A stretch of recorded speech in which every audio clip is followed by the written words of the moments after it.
పిల్లకి కొత్తగా రెక్కలు వచ్చినట్టే కదండి. మీ కవిత్వం కూడా వచ్చా?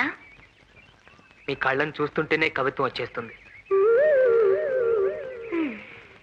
మీరు గంధపు చెక్క లాంటి వారు, నేను రాయి లాంటి వాడిని. మంచి గంధం తీయాలంటే ఏం చేస్తారు? రాయి మీద అరగదేస్తారు.